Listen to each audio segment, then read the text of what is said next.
주님의 사랑으로 사랑합니다. 생명과 평안이, 주님의 생명과 평안이 함께 하시길 바랍니다. 주님의 생명과 평안이 여러분과 함께 하시길 바랍니다. 네. 하나님 말씀입니다. 우리 고린도 후서 5장 6장의 말씀인데요, 5장 21절부터 6장 2절까지. 네, 빨간색 우리 같이 읽습니다. 시작. 하나님이 죄를 알지도 못하신 이를 우리를 대신하여 죄로 삼으신 것은 우리로 하여금 그 안에서 하나님의 의가 되게 하려 하심이라. 제가 읽습니다. 우리가 하나님과 함께 일하는 자로서 너희를 권하노니 하나님의 은혜를 헛되이 받지 말라. 이르시되 내가 은혜 베풀 때 너에게 듣고 구원의 날에 너를 도왔다 하셨으니 보라 지금은 은혜 받을 만한 때요 보라 지금은 구원의 날이로다. 아멘.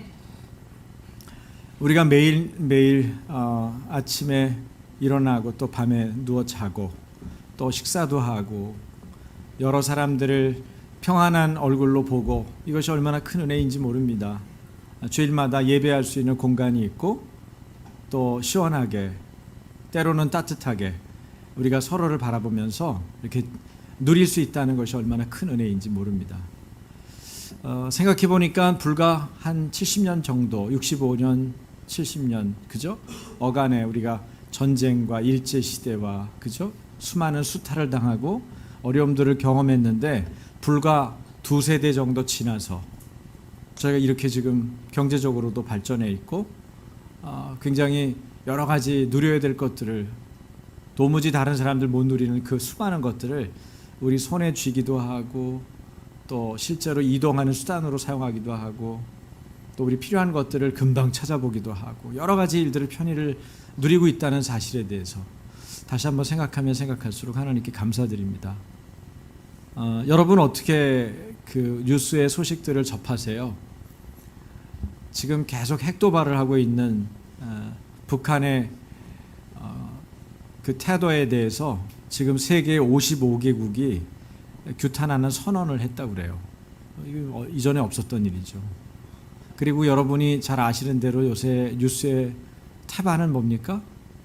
지금 북한 뉴스죠. 북한에 대한 그 도발에 대해서 어떻게 우리가 대처해야 될지, 국제사회하고 어떻게 연대해야 될지 하는 부분에 대한 소식입니다. 우리는 그런 일들이 그래도 좀 익숙하게 있기 때문에 크게 뭐 걱정이 되거나 염려가 되거나 잠 못 이루거나 이러지는 않을 수도 있겠지만은 어쩌면 바깥에 있는 분들은 더 그것이 강도 있게 들렸을는지도 모르겠어요. 하나님의 은혜가 우리 안에 있습니다. 특별히 하나님의 은혜는 지금 우리가 평안하게 살고 생명을 가지고 살고 안정되게 지금 지내고 있는 것도 하나님의 은혜이지만, 여기 우리가 이제 오늘 보는 본문에서의 하나님의 은혜는 바로 21절의 내용이에요. 죄를 알지도 못하신 예수님을 우리를 대신하여 죄로 삼으신 은혜. 예수님은 죄가 없죠. 예수님은 사람의 몸, 인간의 몸을 입고 오셨지만 그분은 죄가 없어요. 그런데 하나님이 우리를 대신해서 죄로 삼으셨다는 거예요. 여러분, 이것이 하나님의 은혜입니다. 그래서 어떻게 되었습니까? 우리가 그리스도 안에서 하나님의 의가 되었어요. 우리가 그리스도 안에서 하나님의 의가 된 것입니다. 이것이 바로 하나님의 은혜입니다. 그리스도의 대속을 말하는 거죠. 우리가 하나님의 은혜를 헛되이 받지 말아야 하는 이유는 하나님께서 예수님을 통해서 우리의 죄를 대속하시고 그 대가를 지불하셨다는 점에 있습니다. 그리스도인의 삶은 십자가에 의해서 규정됩니다. 그리스도가 우리를 위해 죽으셨기 때문에 이제 우리는 우리 자신을 위해 살지 않는 것입니다. 우리 자신을 위해 살지 않기로 결정하는 거예요. 내 삶의 결정에 있어서 예수님이 나 때문에 죽으셨고 나를 대신해 죽으셨고 그리고 나를 위하여 죽으셨기 때문에 내가 이제 나 자신을 위해 살지 않겠다, 그렇게 결정하는 삶을 살게 되는 거예요. 그래서 삶의 목표가 변화되고, 그 삶의 목표가 변화되니까 우리가 살아가는 삶의 시각이 바뀌게 되는 거죠. 이것이 그리스도인의 삶입니다. 어제는 여러분 세계 자살 예방의 날이었어요. 혹시 아셨어요? 자살 예방의 날이라는 것도 있어요. 2014년에 우리나라에서 자살로 사망한 사람들이 몇 명이나 될 것 같습니까? 13,000명이나 됩니다. 교통사고 당하는 사람들의 수의 3배입니다. 제가 가까운 친구가 교통사고랑 관계된 삼성 교통 안전 연구소인가요? 그런데 이제 책임을 맡고 있는 친구가 하나 있는데, 그 친구한테 제가 너 여기 얼마나 있었냐? 한테 10년 넘게 있었대요. 그래서 제가 교통사고 그러면 예방하는데 얼마나 네가 기여한 것 같으냐, 니네 회사가 돈도 많이 투자한 것 같은데. 그랬더니 10년 동안 교통사고로 사망한 사망자의 수가 반으로 줄었대요. 굉장히 훌륭하죠. 그렇지 않습니까? 근데 우리나라 자살은 왜 그럴까요? 마포대교에 가보면요, 자전거 타고 가다 보면은 거기에 이렇게 글들을 아주 예쁘고 아름다운 글, 힘들죠. 말하면 들을게요. 당신은 아름다운 사람입니다. 이런 글들이 쫙 써 있어요. 그러니까 뛰어내리지 말라는 얘기죠. 조금만 더 생각해 보려는 얘기를 거기다가 생각하게 만드는 그런 글들을. 그런데 여전히 제일 많이 뛰어내려요. 그 아름다운 다리에서. 특히 주위 사람이나 친밀하게 느낀 유명인의 자살에 자극을 받기도 하는데, 2008년도에 여러분이 잘 아는 유명한 탤런트가 하나 죽었잖아요. 최진실 씨. 이때 최진실 씨가 죽고 나서 2달 안에 평균보다 70%의 사람이 더 죽었습니다. 한 연구에 의하면 자살한 121명의 유가족 가운데 30%가량이 자기 가족 중에 누가 죽고 나서 자기도 영향을 받는 거예요. 30% 정도가 자살을 시도했다는 거예요. 그러니까 자살을 예방해야 되고요. 자살 이후에 유가족의 아픔과 슬픔과 고통에 대해서 우리가 잘 돌보고 살피는 일이 중요합니다. 반면에 한때 세계 최고의 자살률을 기록했던 일본은 자살 예방과 취약계층 지원을 강화하면서 자살률이 급격히 떨어졌다는 거예요. 자살을 단순히 개인 문제로만 보는 경우가 있습니다. 그럼 왜 대한민국만 OECD에서 12년 동안 1등을 달릴까요? 그렇지 않아요. 개인 문제 이상입니다. 개인 문제이기도 하지만 개인 문제를 피할 일은 없어요. 자기가 선택하는 부분이 분명히 있습니다. 그거를 그냥 괜찮다, 그럴 수도 있지 않냐, 이렇게 말해서는 안 됩니다. 그런 것들이 오히려 예방을 방해하고 그 사람들의 마음이 연약하게 만드는 것이 될 수 있기 때문에 우리가 그렇게 하면 안 돼요. 그러나 개인 문제로만 봐서는 안 돼요. 교회 입장에서 보자면 누가 우리 가운데 하나님의 은혜를 잊고 있는지, 하나님하고 멀어지고 있는지를 여러분 살펴야 돼요. 나만 예수 잘 믿으면 된다, 그런 생각들은 안 하시고 계시겠죠. 혹시 내 주변에 나는 이렇게 지내는데 혹시 어렵게 마음에 고통 가운데서, 어두움 가운데서 내가 내일 볼 수 있을까, 이런 생각을 하며 사는 사람은 없는지, 그런 것들을 지켜봐줘야 된다는 거예요. 정부는 자살 예방을 목적으로 약 한 해에 85억을 씁니다. 그러나 일본은 얼마나 쓸까요? 여러분, 일본 예산의 3%밖에 안 돼요. 너무 적게 씁니다.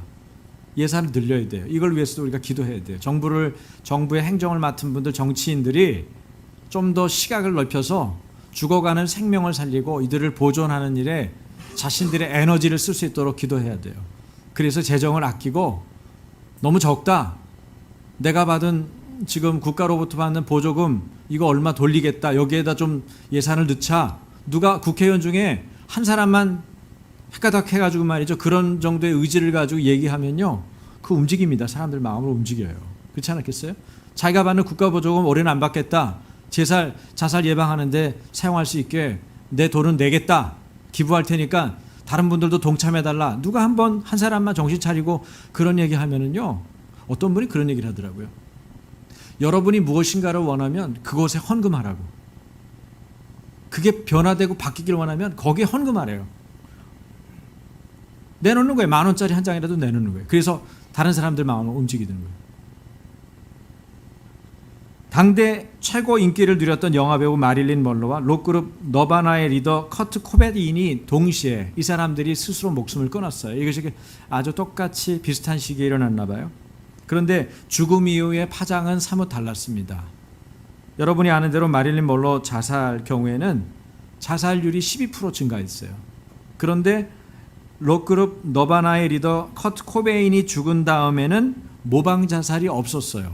도대체 무슨 일이길래 두 사람 다 영향력을 미치는 대중의 인기 연예인들인데 어떻게 영향이 달랐을까를 조사를 했어요. 이유는 간단한 이유였습니다. 결정적인 이유가 있었는데 유가족, 그러니까 커트 코베인의 유가족은요 이렇게 말을 했어요. 그 유가족이 인터뷰를 하면서 커트 코베인의 자살은 이기적이고 비열한 일이다, 이렇게 인터뷰를 했어요. 인터뷰를 하는 유가족이. 그 사람은 얼마나 가슴이 찢어졌겠어요. 그런데 그렇게 인터뷰를 했어요. 그리고 그 인터뷰를 마친 이후에 그 결과물은 뭡니까? 모방 자살이 없었다는 거예요. 자살에 대한 직접적인 묘사나 미화가 또 다른 자살을 낳는 촉매가 되지 않도록 주의해야 합니다. 그리고 자살의 가장 큰 원인은 뭘까요? 여러분이 짐작하는 대로 우울증입니다. 그런데 우울증이 생기면 우리는 대충 넘어가는 경향이 있어요. 여러분, 우울증도 정신과적인 치료를 받아야 되거든요. 요새는 좋은 약들이 많이 나와 있어요. 사실 그 순간을 넘기면 별 문제 아니에요. 몸 컨디션이 안 좋을 때 운동을 조금 하면 별로 그게 문제가 아니잖아요. 마찬가지거든요. 그래서 여러분 자신도 뭐 나는 늘 괜찮아 이렇게 생각하고 뭐 어떻게 교회 다니는 사람 신앙인이 우울증 약을 먹을 수 있어, 정신과 병원에 내가 간다는 게 좀 웃기잖아. 아니에요. 초기에 가가지고 치료를 받고 약을 받아야죠. 기도를 받고 이런 거 하지 말라는 얘기가 아니고 이것을 병행하셔도 되는 거예요. 물론 그런 일이 없도록 처음부터 건강한 생활을 하면 더 좋죠. 영적인 공동체가 건강해서 병원에 갈 일이 없게 만드는 거예요. 그렇죠? 아침 교회 식구들이 병원에 갈 일이 없도록 만드는 거죠.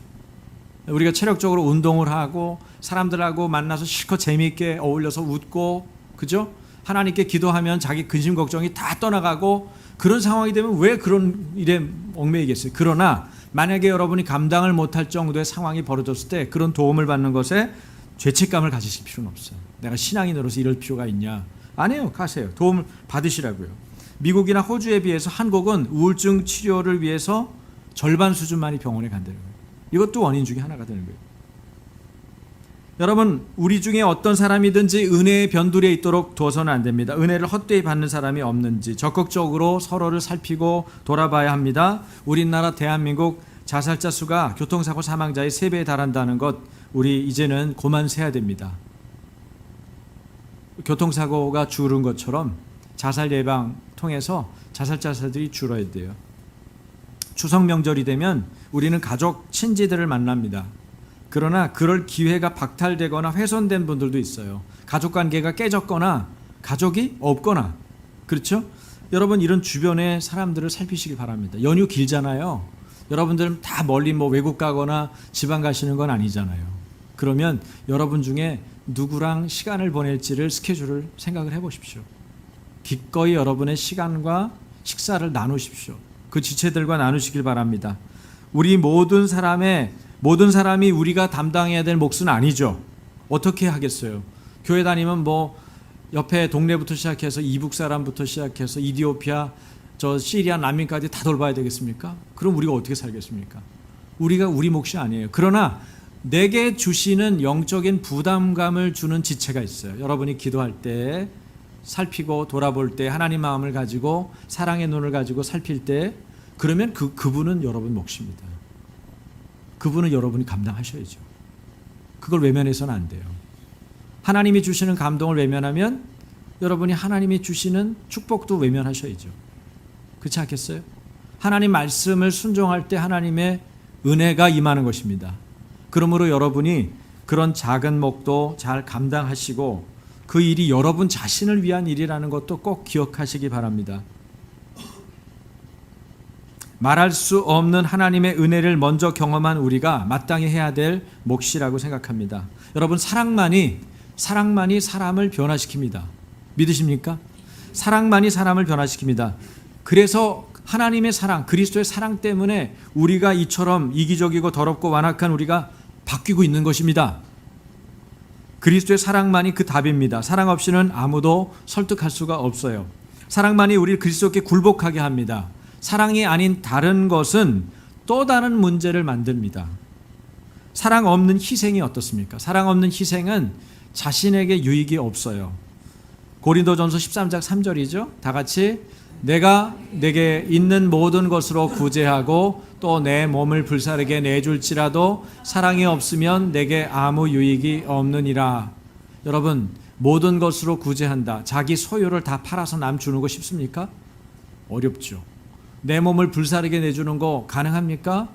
이거는 초인간적이지 않습니까? 그런데 그런 것을 해준다 해도 사랑이 없으면 자기 자신에게 유익이 없다는 거예요. 복음을 전할 때 그리스도께서 우리에게 무엇을 하셨는지 그래서 정확히 알아야 되는 것입니다. 그게 중요해요. 예수님이 행하신 나 같은 죄인을 향한 사랑 이야기를 깊이 알아야 됩니다. 나하고 상관이 없는 그 스토리는 의미가 없어요. 성경에서 나하고 상관이 없는 이야기가 있습니까? 없습니다. 내 죄를 들추거나 내 사랑을 다시금 일으키는 이야기들이 적혀 있는 것이 성경입니다. 그리스도의 사랑은 놀라운 능력이 있습니다. 우리의 삶의 목표를 바꾸어 놓았기 때문입니다. 자신의 이기심을 채우기 위해 사는 것이 보통 사람들의 삶의 목표죠. 어떻게 돈 벌까? 어떤 집에서 살까? 내가 언제까지 어떤 직위를 얻을까? 그래서 누구한테 얼만큼 영향력을 미칠까? 전부 이런 목표들을 갖고 있지 않습니까? 그런데 나도 여러분도 우리 자신을 위하여 살려고 했지만, 세상 사람들도 그렇게 살지만, 그러나 그리스도의 사랑은 자신을 위하여 살지 않고 오직 우리를 대신하여 죽었다가 다시 살아나신 예수님을 위하여 살게 합니다. 나는 죽고 예수로 사는 인생을 살게 하는 삶의 목표를 다시금 세워주죠. 따라서 해보시겠어요? 나는 죽고 예수로 살자.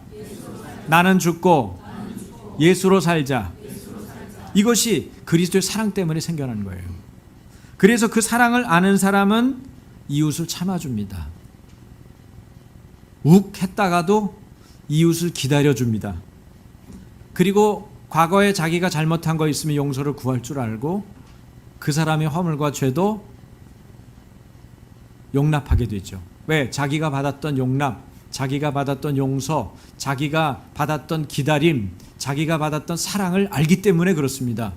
예수님에 대한 사랑을 우리가 충분히 알지 못하면 그 일들은 너무 불가항력적이에요. 그런데 우리가 그런 사랑을 받았기 때문에 우리는 그런 사랑을 할 수가 있는 거죠. 더더군다나 그 사랑의 원천이신 그리스도의 영이 우리 안에 내주하시기 때문에 그 일들이 가능한 것입니다. 하나님은 그리스도와 화목하게 하셨습니다. 뿐만 아니라 그리스도와 화목하게 한 우리더러 주님은 우리에게 화목하는 직분, 화목하는 직책을 맡겨주셨어요. 피스메이커, 평화를 만드는 사람으로 만드셨죠. 그래서 우리가 가는 곳마다 평화가 일어납니다. 우리가 가는 곳마다 예수 그리스도의 생명이 임합니다. 할렐루야. 여러분이 추석 연휴에도 친족을 만나고 가족을 만날 때 여러분이 그걸 의식하셔야 돼요. 여러분이 계시는 곳에 그리스도의 생명과 평안이 자리할 것입니다. 이유는 여러분이 그리스도를 영접하고 그리스도를 내 삶의 주인이요 하나님의 아들이요 그분을 내 삶의 왕으로 모셨기 때문에, 그리스도의 영이 내 안에 계시기 때문에 그분이 일을 하시는 거예요. 여러분이 순종하면 일을 하시는 거예요. 여러분이 말씀을 들을 때 인정하는 거예요. 그분을 의식하고 그분이 하시는 것에 대해서 따라가려 할 때 계속해서 뭐가 나타나요? 예수 그리스도의 생명과 평안이 그곳에 임하는 것입니다. 화목하게 하는 직분을 주셨어요. 여러분, 직분을 주신 분이 하나님인데 그거를 감당할 만한 자격이나 능력을 안 주셨을까요? 그렇지 않아요. 제가 목사를 하면서 제일 편하고 좋은 일은 뭔지 아세요? 능력이 나로부터 나오지 않는다는 거예요. 생각해 보세요. 토요일마다 금요일마다 여러분한테 설교를 쥐어 짜려고 해보세요. 쥐어 짤 게 뭐가 있겠어요? 맨날 그 얘기가 그 얘기인 것 같은데. 그래서 어쩔 때는 하나님께 그렇게 말씀드려요. 솔직히 하나님, 내일은 전할 게 없어요. 그럼 하나님이 뭐라고 그러신지 아세요? 그러면 이것을 전해라. 가르쳐 주시는 거예요. 얼마나 편한지 몰라요. 내가 하는 사역이 아니라 주님이 하시는 사역이 얼마나 편안한지. 여러분이 내 의지로 사는 삶이 아니라 주님의 인도하시는 삶에 순종하는 의지로 살아보세요. 얼마나 행복한지. 지금 되고 안 되고가 중요한 게 아니에요. 주님이 나와 함께하느냐 함께하지 않느냐가 중요해요. 제가 추석 명절 때 여러분 추석 감사 예배 본문으로 창세기를 드렸거든요. 요셉이 그랬어요. 요셉이 하나님과 늘 함께했어요. 어렸을 때나 나이 들었을 때나 감옥에 있을 때나 노예로 끌려갈 때나 요셉은 하나님과 함께 했어요. 그래서 그의 삶이 어떻게 됐다고 그래요? 형통했다 그래요. 근데 여러분 가만히 뜯어보세요. 뭐가 형통해요? 감옥살이 하는데요, 무고하게 보디발의 아내, 시위대장 보디발한테 너무 일을 잘해가 충성된 청지기로 있어서 일을 쭉 잘하다가 그래서 칭찬받고 막 높은 자리로 올라가고 내가 모든 일을 너한테 맡긴다. 그러니까 자기도 스스로 알기를 아내 빼놓고는 다 맡겼다, 이런 느낌을 받고 일을 하고 있는데, 그런데 그 아내가 찝쩍거리는 거야. 그래가지고 젊은 이 총각한테 자꾸 시도를 하니까 얼마나 힘들어요. 그건 아닙니다. 그건 해서는 안 되는 일이죠. 저한테 그러시면 안 됩니다. 그리고 거절하고 옷까지 잡아당기는데 옷이 촥 벗겨졌잖아요. 도망가다가. 그러니까 봐라, 이 나쁜 짓 하다가 이놈이 이러고 도망갔다.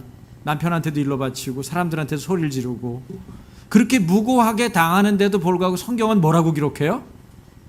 예? 그는 형통하지 않았다? 하나님이 그와 함께하지 않았기 때문에 불행만 겹쳤다? 고난은 늘 찾아오는구나? 이렇게 말을 했던가요? 성경 그렇게 말하지 않아요. 하나님이 그와 함께 하셨고 그것 때문에 그가 형통했다, 그렇게 말을 해요. 여러분, 말씀의 시각을 보십시오. 그것은 주님이 나와 함께하느냐 함께하지 않느냐가 중요한 거예요. 지금 우리 나라 꼴로 보면은 주님이 함께하는 나라 같아요? 함께하지 않는 나라 같잖아요. 근데 잘 들여다보세요. 주님이 함께하고 계십니다. 할렐루야. 어떻게 이 나라가 생존해 나가는지 너무 신기해요. 저렇게 말할 수 없는 엄청난 대적을 두고 있는데, 수많은 강대국들 틈티에서 완전 샌드위치도 이게 뭐 빵이 될 수 있는 샌드위치가 아니야. 군화에 짓밟힌 샌드위치 같은 그런 삶을 살고 있는 대한민국의 정상인데, 이 나라가 어떻게 부지하고 있는지, 여러분, 이것이 하나님의 은혜예요. 하나님이 우리와 함께 하셔서 대한민국이 형통하고 있는 거예요. 여러분, 이 일이 누군가의 기도로 이어지고 있다는 걸 아셔야 됩니다. 그리고 그 당사자가 우리여야 돼요. 그리고 우리 아이들을 생각해, 우리 자녀들을, 우리의 후배들을 생각해야죠. 그들도 동일하게 하나님을 경외하고 그것 때문에 우리가 형통했다는 사실에 대해서 결코 부인하지 않고 하나님께 순종하는 일을 그들의 삶 가운데 살아내야 하지 않겠습니까? 하나님 말씀에는 늘 거역하고 자기는 늘 배부르고 편안하게 살기를 기대하는 이 안일하고 나태하고 거짓된 안도감에 취해 있는 이 세대에 대해서 우리가 정말 진리를 제대로 전해야 되지 않겠습니까? 그 진리 중에 진리는 뭡니까? 예수님이, 따라서 하세요. 예수님이 나를 위해 돌아가셨고 나를 위해 부활하셨다. 여러분, 이것이 캐리그마, 선포된 복음이에요. 이 복음이 얼마나 중요한지 몰라요. 이거를 좀 더 신학적으로 설명하면 구원론적인 복음이죠. 구원론적인 복음이에요. 그리고 제가 아까 말씀드린 예수님은 주님이십니다. 예수님은 하나님의 아들이십니다. 예수님은 나의 삶의 왕이십니다. 이거는 기독론적인 구원론이라고 말씀드릴 수 있어요. 그러니까 구원론도 두 가지로 우리가 생각하죠. 그래서 여러분이 어떤 때는 목사님이 기독론적인 구원론, 예수님이 주님이세요, 예수님이 왕입니다, 예수님은 하나님의 아들이세요, 이걸 막 강조하는 설교를 여러분이 들을 때는 아, 저거를 믿는 거구나. 그러고 있다가 어쩔 때는 예수님은 여러분을 위해서, 나를 위해서 죽으셨고 예수님은 우리를 위해서 다시 살아나셨습니다, 이런 얘기를 들으면 아, 저건 또 복음인데 그럼 아깝고 하고 그건 뭐냐, 그럴 거 아니에요. 그렇죠? 근데 사실은 간단히 이해하면 하나는 기독론적인 예수님을 중심으로 한 구원론이고, 하나는 우리가 지금 예수님은 우리를 위해서 대신 죽으셨고 우리를 위하여 다시 살아나셨습니다 하는 이런 우리 구원론을 들을 수가 있는 거죠. 그래서 이런 두 가지의 이 구원론적인 복음과 기독론적인 복음을 함께 균형 있게 들어야 되는데, 특별히 그 사도들을 통해서, 예수님의 제자들인 사도들을 통해서 우리가 캐리그마, 이 복음을 들었단 말이죠. 선포된 복음을 들었어요. 이 복음을 내 마음에 실제로 받아들이는 것, 이것이 중요해요. 이게 남의 집 얘기고 남의 종교의 얘기고 나하고 상관없는 얘기로 듣는 사람은, 여러분, 객관적인 구원 사건이 우리에게 임했지만 예수님은 2000년 전에 실제로 십자가에 못 박혀 돌아가셔서 모든 인류의 죄를 대표해서 죽으셨죠. 그런데 그 대표에서 죽을 때 여러분의 죄가 여러분을 대신하여 죽으신 죄가 포함되어 있어야 안 돼 있어요? 포함되어 있거든요. 그런데 대표하여 죽으신 사실은 알지만 나는 잘 모르겠는데, 그럼 뭐예요? 객관적인 구원 사건이 여러분에게 주관적인 구원 사건으로는 임하지 않은 거예요. 그 얘기는 아무 상관이 없어요. 그냥 어디서 주워 들은 얘기를 갖고 사시는 거죠. 그런 걸 뭐라고 그래요? 종교인이라고 그래요. 그런 걸 뭐라고 그래요? 처치맨이라고 그래요. 처치우먼. 2000년 전에 예수님이 하신 일이 나하고 무슨 상관이 있느냐? 2000년 전에 예수님이라고 하는 분, 하나님의 아들이라고 하는 분이 십자가에 못 박혀 죽은 것이 나하고 어떤 관계가 있느냐? 그게 바로 인류를 대표해서 죽으신 예수님의 죽음이 나를 대신해서 십자가에 못 박히신 죽음이야. 내가 그 죄 때문에 처형당하고 죽임당했어야 되는데 예수님이 대신 죽으셔서 나는 이제 죽지 않아도 된대! 라고 받아들이는 것이 주관적인 구원입니다. 주관적인 구원 사건이 되는 거예요. 그래서 나와 상관이 있을 때만 그 복음이 가치가 있고, 나와 상관이 있을 때만 그 사랑이 내게 느껴지고, 나와 상관이 있을 때만 그 사랑 때문에 내 삶의 목표가 바뀌어지고, 나와 상관이 있을 때만 그 삶의 목표 때문에 내 길이 바뀌는 거예요.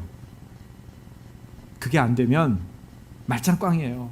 계속 교회 다니시고 신앙생활하고 열심히 성경 공부하고, 아니 성경을 100독을 해도 아무 상관없어요. 남의 이야기를 읽으시는 거예요. 그리스도 안에서 하나님의 의가 된다는 얘기는 사실 그런 얘기입니다. 고린도후서 5장 21절 다시 한번 읽을게요. 다 같이. 하나님이 죄를 알지도 못하신 이를 우리를 대신하여 죄로 삼으신 것은 우리로 하여금 그 안에서 하나님의 의가 되게 하려 하심이라. 하나님의 의가 된다. 이게 제일 중요하죠. 그리스도 안에서 하나님의 의가 된다는 얘기가 무슨 말씀인가? 김세훈 박사의 구원이란 무엇인가의 책에 이런 얘기를 사실 하고 있어요. 제가 그 책을 여러분에게 정리해 드리는 내용이기도 합니다. 성경을 설명한 건데 신학적으로 아주 잘 관통해서 설명했어요. 성경은 주관적인 구원 사건, 다시 말씀드리면 2000년 전에 예수님께서 죽으신 것이 나에게 어떻게 효력을 발휘하고 효력을 나타내느냐, 이 얘기죠. 그 얘기를 주관적인 구원 사건이라고 그러는데 성경은 사실은 4가지 그림을 그리고 있어요. 자, 그 다음 올려주세요. 자, 조금 어려운 얘기지만 여러분 많이 들어본 얘기죠. 첫 번째는 따라서 보세요. 의인됨, 화해, 하나님의 아들됨, 새로운 피조물, 이렇게 얘기하고 있어요. 뭐 영어로는 전문적인 신학적인 용어지만 여러분이 참고하면 좋을 것 같아서 혹시 알고 있으면 더 도움이 될 만한 분들 위해서 옆에다가 써놨어요. 의인됨, 화해, 하나님의 아들됨, 새로운 피조물, 이렇게 하나님의 구원 사건을 다른 측면에서 설명하고 있는 거예요. 뭐를 말하면 좋을까요? 여러분, 사랑이 어떠하더냐? 누가 그렇게 얘기를 해요? 그러면 사랑을 보는 관점에서 그 사람을 봅니다.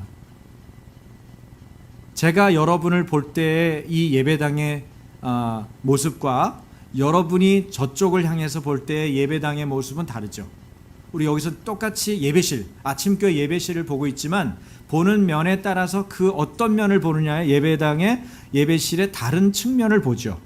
마찬가지예요. 사랑을 말할 때 사랑이 어떠하더냐? 사랑이 둥글둥글합니다. 사랑이 능글능글하죠. 사랑이 싱글싱글한데요. 사랑이 높습니다. 서로 다르게 표현할 수 있는 거예요. 왜? 자기가 경험한 사랑의 한 측면을 이야기할 수 있기 때문에 그렇죠. 너희 아버지 어떠시니? 아버지 무서우세요. 엄격하시고요. 가부장적이세요. 우리 아버지 너무 부드러우세요. 아버지 등에 안기면 먼 세상을 얻은 것처럼 평안해요. 말할 수 있고. 여러분, 자기가 경험한 세계를 통해서 일부만 알고 있죠. 그렇죠? 그래서 하나님이 구원에 대해서 얘기할 때 이 주관적인 구원 사건을 4가지 그림을 가지고 성경에 묘사해 놨다는 것을 우리가 기억할 필요가 있어요. 이런 그림 언어들이 보여주는 구원의 실제는 예수님이 우리를 위해 죽고 부활했다는 것을 받아들이면 우리 안에 예수 그리스도의 됨됨이에 참여하게 되고, 그리고 예수 그리스도의 하신 일에 참여, 참예한다는 뜻에서 이 얘기를 하고 있는 거예요. 그래서 주관적인 하나님의 구원 사건 보여주는 네 가지, 첫 번째 의인됨이라는 거는 justification, 법정 용어예요. 그러니까 법정에서 온 그림이죠. 법정을 생각하면 이 그림이 알게 되는 거예요. 의인됐다. 널 의인으로 일컫는다. 피고 무죄 이렇게 말하는 거죠. 의인됐다는 거예요. 지금까지 이러고 있었고 옷 입은 거는 피고의 모습이었는데 재판관이 뭐라고 그랬대요? 무죄 선언 받은 거예요. 제가 이걸 언제 경험했냐면 제가 2000년도쯤에 장검사를 했어요. 여의사가, 이게 장검사가 아주 힘든 검사예요. 수면 내시경도 아니고 그냥 했어요. 그런데 계속 집어넣을 거 아니에요. 계속 들어와요. 끝나지가 않아요. 너무 고통스러워요. 제가 이제 위검사도 여러 번 해봤기 때문에 그게 뭔지 알거든요. 근데 장검사는 더 힘든 거야. 근데 이 여의사가 약간 여의사라 그런지 조금 미국에서 공부하고 온 의사인데 조금 센스가 있어가지고 계속 말을 거는 거예요. 제가 목사인지 아니까 목사님 어떻게 목회하실 때는 어떤 일에 관심을 두고 하세요? 뭐 이런 제가 목회에만 신경 쓰게 만드는 거야. 장검사를 하면서. 그래서 그 양반하고 한 20분인가 10분인가를 토론을 하는 거죠. 그 시간 동안. 그런데 벌써 다 들어갔어. 목사님 너무 잘하시네요. 막 칭찬을 해주는 거야. 제가 잘했다니까 기분 좋대요. 의사가 잘했다니까. 그리고 더 기분 좋은 얘기를 들었어요. 목사님, 장이 너무 깨끗합니다. 10년은 걱정 안 하셔도 될 것 같아요.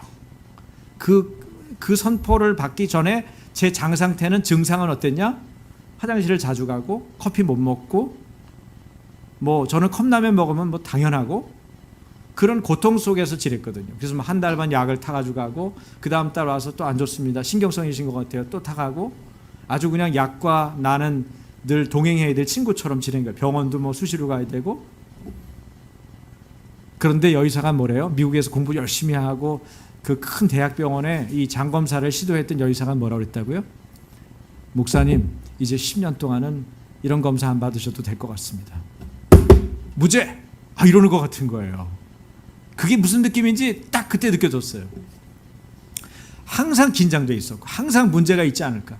이러다가 죽는 거 아닌가. 뭐 별 생각을 다 할 수 있는 그런 상황이었는데 그런 것을 통해서 깨끗해졌다. 당신 상태는 깨끗하다. 더 이상 손볼 데가 없다. 아무 문제가 없다. 그렇게 얘기해 주는 거죠.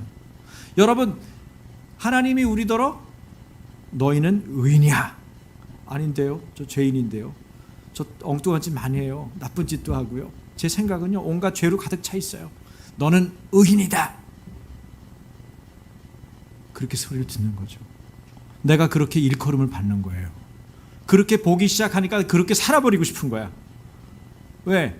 나를 다 훤히 들여다보는 그분이 넌 깨끗하다.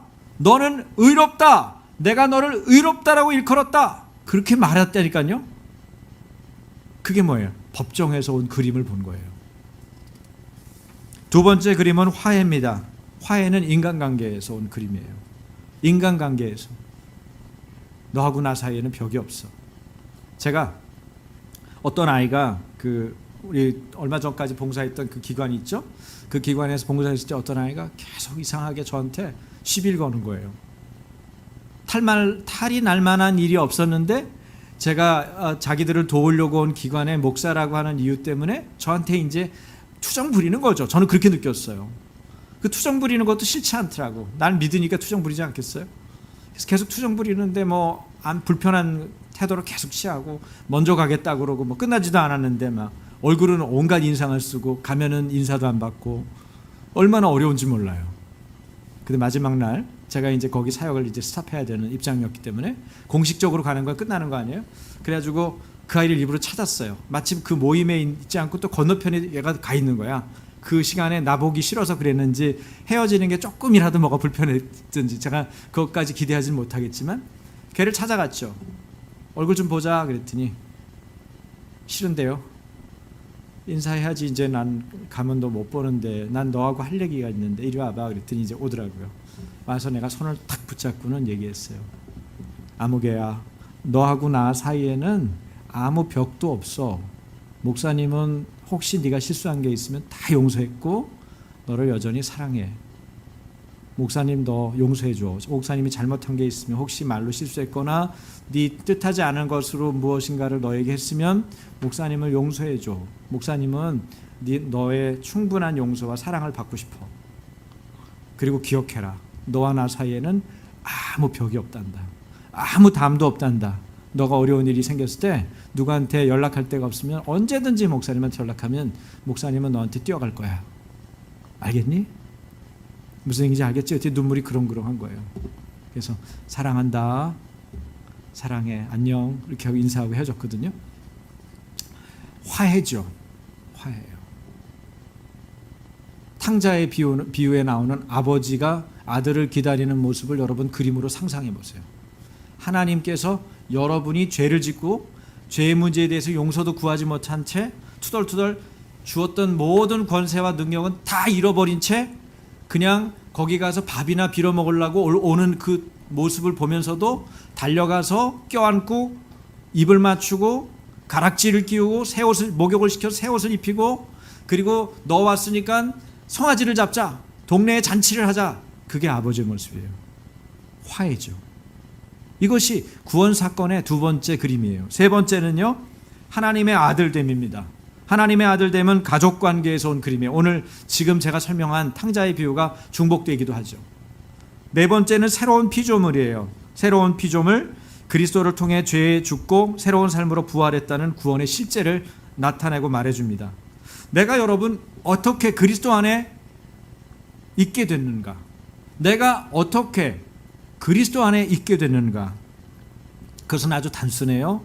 반복해서 여러분 따라해 보십시오. 내가 예수님이 나를 위해 돌아가셨고 부활하셨다. 이것을 내 마음으로 믿고 받아들이면 그것으로 족해요. 그리스도가 나의 죄를 대신 지시고 인류의 죄를 대표하여 죽으셨음을 받아들이고 인정함으로써 나는 그리스도 안에 있게 되는 것입니다. 내가 그리스도 안에 있게 되는 거예요. 그게 뭐예요? 그리스도의 의. 아까 우리 얘기했던 바로 의, 하나님의 의가 된다는 것을 설명하고 있는 거예요.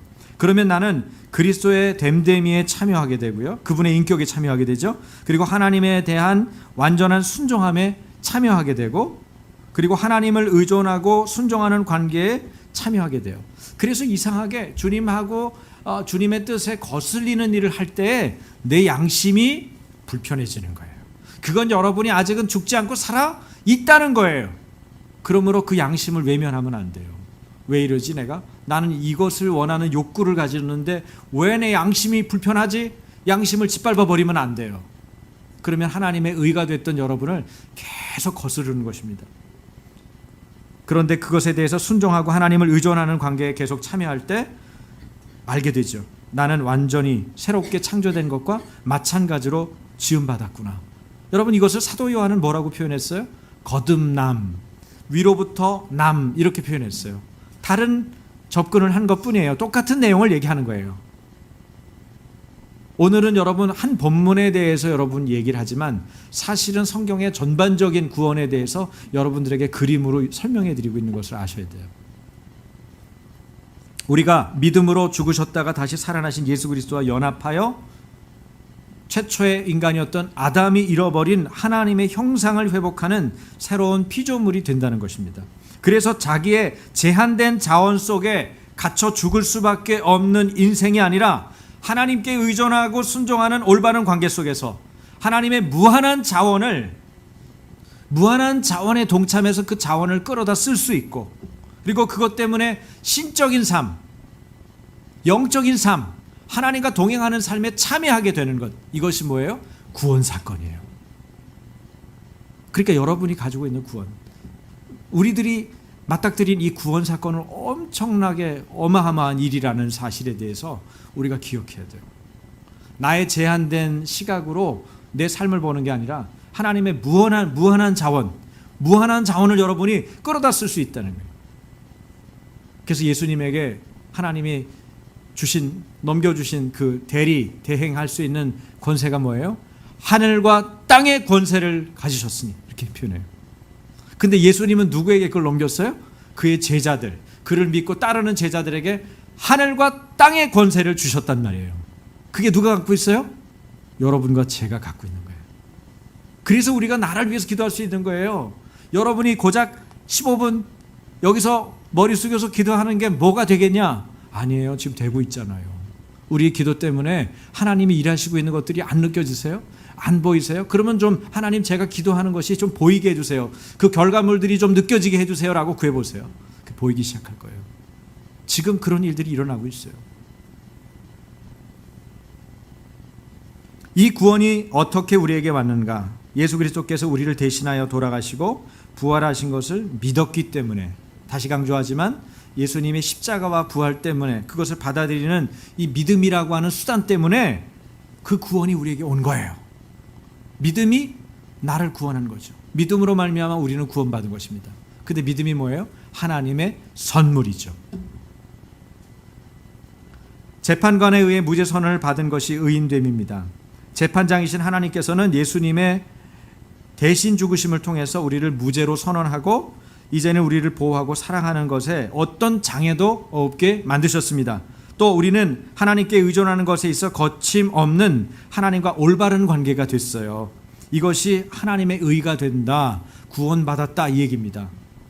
의라고 하는 용어를 보면 한문으로 양자 밑에 뭐가 써 있어요? 나자가 들어있죠. 그러니까 내 위에 세상 죄를 지고 가는 하나님의 어린 양이신 양, 누구예요? 예수님. 그 예수님이 있는 올바른 관계가 형성되면, 예수님이 나를 위해 돌아가셨고 나를 위해서 부활하셨다고 하는 사실을 믿은 것 때문에 이 올바른 관계가 형성이 된 것을 내가 받아들이게 된 거잖아요. 예수님이 세상 사람들의 죄를 대신해서 죽은 것은 객관적인 구원 사건인데, 이제는 그 사건이 나와 상관이 있는 사건으로 내가 여기고 그 세상 죄를 지고 간 하나님의 어린 양을 내가 받아들이면서 인정하고 사니까 하나님의 의가 된 거예요. 그것이 주관적인 구원 사건으로 임하게 된 거죠. 그럴 때 내 삶의 목표도 바뀌고 내가 그전에 할 수 없었던 그 일들을 주님의 성령의 이끄심을 따라서 선포하고 행하고 다니는 것입니다. 내 삶의 지향, 목표가 달라지는 거예요. 이러한 하나님과 올바른 관계를 파괴하는 게 뭡니까? 바로 죄예요. 그래서 우리가 죄 짓는 것을 두려워해야 돼요. 죄 짓지 않기 위해서 거룩을 추구해야 하는 것입니다. 그 죄에 대해 용서받고 하나님과의 올바른 관계로 들어가는 것이 의인이 된다는 의미죠. 성경이 이렇게 증언하죠. 로마서 4장 25절. 자, 우리 자매님들이 4장 25절 읽습니다. 시작. 예수는 우리가 범죄한 것 때문에 내줌이 되고 또한 우리를 의롭다 하시기 위하여 살아나셨느니라. 우리 형제님들 표준 세번역 다 같이. 예수는 우리의 범죄 때문에 죽임을 당하시고 또한 우리를 의롭게 하시려고 살아나셨습니다. 제가 아주 집요할 정도로 오늘 이 얘기를, 예수님의 십자가와 부활에 대해서 여러분에게 계속해서 여러 본문들을 통해서 설명하고 있는 것입니다.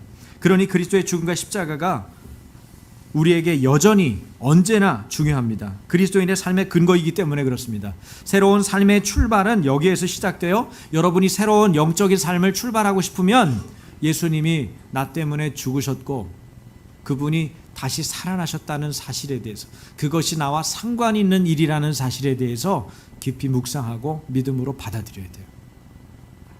성령님을 의지해서. 죄가 주님과 나 사이를 가리고 멀어지게 하기 때문에 죄 짓는 일을 경계해야 하는 이유도 여기에 있는 것입니다. 여러분, 오늘 본문을 제가 표준 세번역으로 1절과 2절만 읽어드릴게요.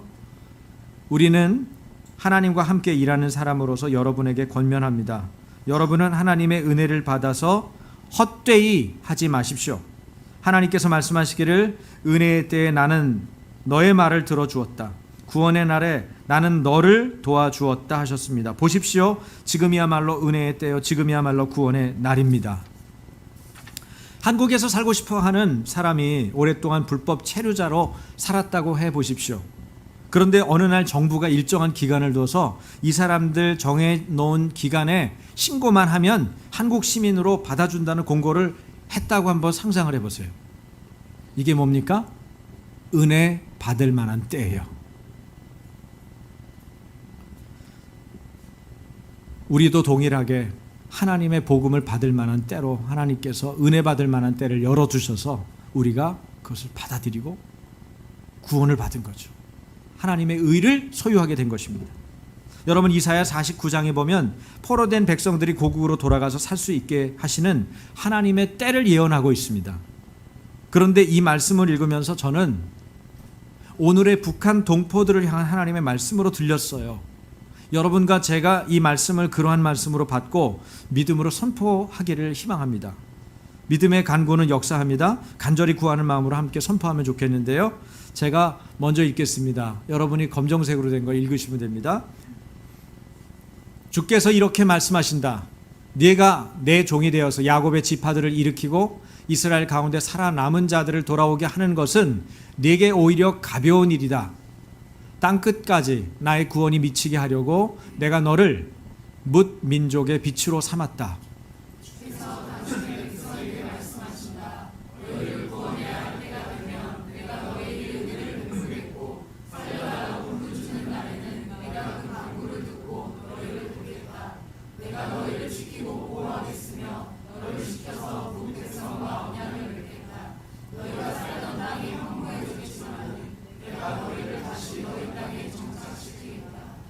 감옥에 갇혀 있는 죄수들에게는 나가거라, 너희는 자유인이 되었다 하고 말하겠고, 어둠 속에 갇혀 있는 사람들에게는 밝은 곳으로 나오너라 하고 말하겠다. 그들이 어디로 가든지 먹을거리를 얻게 할 것이며 메말랐던 모든 산을 그들이 먹을거리를 얻는 초장이 되게 하겠다.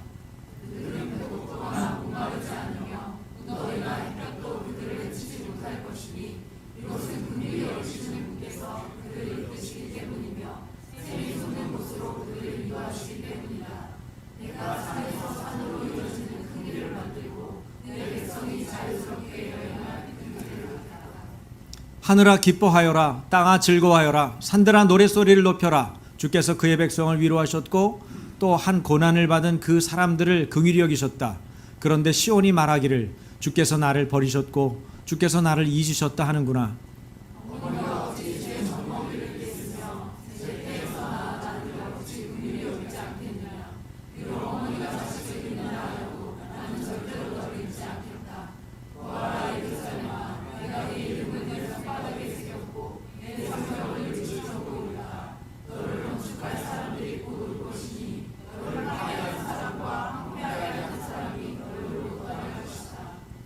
주께서 말씀하신다. 내가 적군에게서 포로를 빼어 오겠으며 폭군에게서 전리품도 빼앗아 오겠다. 나는 나와 맞서는 자들과 겨루고 네 자녀들을 구원하겠다. 너를 억압하는 자들로 서로 쳐 죽이게 하고 새 포도주에 취하듯이 저희들끼리 피를 나누어 마시고 취하게 하겠다. 그리고 나면 모든 사람이 나 주가 네 구원자요 네 속량자요 야곱의 전능자임을 알게 될 것이다. 아멘. 여러분, 이 본문들을 기억해 놨다가 이사야 49장의 본문을 기억하셨다가 북녘땅을 놓고 기도가 잘 안 되시거든. 이 본문을 반드시 소리내서 마음을 들여서 읽으십시오. 믿음을 실어서 선포하십시오. 하나님의 애간장을 여러분, 애간장 녹는 그 녹는 느낌을 여러분이 아셔야 합니다. 우리가 그것을 느껴야 합니다. 사람은 간구할 뿐이지만 하나님은 북한 동포들의 해방을 쉽게 해결하실 수 있습니다. 성경 속 역사를 봐도 주님께서는 오히려 가벼운 일이다 이렇게 말하고 계셔요. 주님이 이 일을 행하시기에 족한 때 족한 일이 되도록 기도해야 돼요. 죄가 관영했을 때 하나님이 심판이 임하죠. 죄가 충분히 관영해야 합니다. 하나님이 심판해도 누구도 동의할 수 있도록 그런 상황이 됐죠. 지금 그런 때가 여물었다고 생각합니다. 하나님께서 그 일을 행하실 수 있도록, 그리고 그 일이 전쟁으로 이어지지 않고 피 흘림 없는 복음 통일이 되도록 우리가 계속 기도해야 됩니다. 여러분, 은혜를 헛되이 받지 말라는 이 말은 사실은 그 바로 앞절에 나와 있는 하나님과 화목하라는 말을 달리 표현한 말이라고도 볼 수 있습니다. 다시 말하면 은혜를 헛되이 받지 말라라는 말은 하나님과 화목하라는 말과 같은 말이다, 그렇게 이해할 수 있어요. 은혜를 받은 사람은 하나님과 화목한 삶을 전심으로 추구합니다. 어떻게 하겠어요? 죄 짓는 것을 두려워하죠. 그래서 하나님 믿고 두렵고 떨면서 주님을 믿어요. 여러분, 하나님을 우습게 보면 안 됩니다. 하나님을 소홀히 여기고 가볍게 보는 분들은 망합니다. 그 사람이 어떤 처지에 있든지. 저는 어디에 올라가 있든지 떨어지는 사람을 많이 봤어요. 그 사람이 높이 올라가면 더 과격하게, 더 급속하게 떨어지죠. 죄라는 것은 그렇게 무서운 것입니다. 하나님의 은혜를 헛되이 받지 않으려면 하나님을 사랑하는 마음이 우리 안에 가득해야 합니다. 교회 다니니까 무엇을 해야만 한다는 당위성만으로 결코 하나님과 올바른 관계를 가질 수 없어요. 내가 하나님을 사랑하기 때문에 하는 일들이 있어야 돼요. 하나님을 사랑하기 때문에 그 말씀에 순종하려고 하는 열정이 일어나는 것입니다. 그러므로 하나님 사랑을 알게 해주십시오라고 구하십시오. 그리스도의 죽음을 짊어지고 다니는 까닭에 그리스도의 생명이 내 안에서 약동하게 해야 합니다. 그럴 때 마음이 넓어집니다. 예수님이 나 때문에 죽으셨는데 내가 저 친구 뭘 용서 못할 게 있냐? 그렇게 자기 스스로에게 말을 해보세요. 그러면 용서하고 용납하는 게 너무 쉬워집니다. 예수님이 나 때문에 죽으셨고 나 때문에 십자가에 저렇게 고난당하셨는데 내가 뭘 못하겠냐? 그렇게 이야기하면서 내 마음을 넓히십시오. 다른 사람의 허물과 죄는 작아 보이고 내 허물과 죄는 주님의 용서가 필요할 것입니다. 그럴 때 주님의 마음으로 이웃들을 기다려줄 수 있습니다. 은혜를 헛되이 받지 않으려면 자기 자원으로 업적을 쌓으려고 하는 어리석은 시도를 멈추고 하나님께 맡겨야 합니다. 내가 어떻게 해서 무엇을 은혜를 만들어보고 뭘 어떻게 해보겠다 그런 생각 자체를 버려야 됩니다. 저는 한동안 교회를 하면서 제가 여러분들을 어떻게 변화시켜 보려고, 근데 어느 날 깨닫는 거는 야, 너도 변화 못 시키면서 성도를 어떻게 변화시키려고 그러냐. 얼마나 무지하고 어리석은 일인지를 하나님께서 깨닫게 하셨어요. 그렇습니다, 주님. 저도 못 변화시키는데 성도를 어떻게 돕고 변화시킬 수 있겠습니까? 저를 불쌍히 여겨주시고 주님, 저와 성도를 변화시켜 주십시오. 제가 이분들을 부족하지만 주님이 주신 능력과 지혜로 감당하게 해주십시오라고 기도할 때 하나님께서 그런 부분들을 감당하게 하신다는 것을 확신하게 됐습니다. 여러분, 자기 자원으로 업적을 쌓으려고 하는 어리석은 시도를 버려야 합니다. 하나님께 맡기십시오. 여러분 직장에 대해서, 여러분 가정에 대해서, 여러분이 하려고 하는 삶의 목표에 대해서 하나님께 맡기십시오. 그것이 신앙생활이고 그것이 구원받은 사람의 삶입니다. 결코 말씀을 전하는 이들을 거부하거나 거룩하지 못한 삶으로 하나님과 화목하게 하신 예수님이 십자가와 부활의 은혜를 헛되게 해서는 안 됩니다. 함께 서는 것이 불가능한 영역이 있죠. 그것은 하나님의 성전과 우상입니다. 믿는 우리의 몸은 하나님의 성전이라고 주님이 말씀하셨습니다. 하나님이 거하시는 처소죠. 그러므로 우리 안에 우상을 제거해야 합니다. 여러분, 우리 안에 우상을 제거해야 돼요. 하나님이 거하시기에 불편한 것은 그 무엇이든 우상입니다. 여러분이 생각할 때 여러분 몸으로 어떻게 하고 있는지, 여러분의 시간을 어떻게 하고 있는지, 여러분의 생각에 무엇에 사로잡혀 있는지, 여러분 속에 담겨 있는 하나님의 성전이 우상에 점령되는 일이 없도록, 영향을 받지 않도록 여러분 자신을 주님께 위탁하십시오. 그리고 여러분 자신을 깨끗게 하십시오. 스스로 청결하게 하십시오. 성전에 우리 삶의 우상이 들어오지 않도록 해야 됩니다. 하나님을 두려워함으로 우리 안에 두신 주님의 거룩함을 온전히 지켜나간다면 가증한 것이 거룩한 곳에 서지 못할 것입니다. 이를 위해서 힘써 기도하고 깨어있기를 여러분 모두에게 주님의 이름으로 당부드립니다. 하나님의 은혜를 헛되이 받지 말아야 합니다. 하나님의 영, 즉 성령만이 우리가 받은 은혜를 알게 합니다. 성령님, 하나님의 은혜를 알게 해주십시오. 은혜로 받은 것을 기억하고 소중히 여길 때 하나님과의 올바른 관계를 늘 유지할 수가 있지요. 마지막 말씀을 읽고 마치겠습니다. 고린도전서 2장 12절 다 같이, 우리가 세상의 영을 받지 아니하고 오직 하나님으로부터 온 영을 받았으니 이는 우리로 하여금 하나님께서 우리에게 은혜로 주신 것들을 알게 하려 하심이라.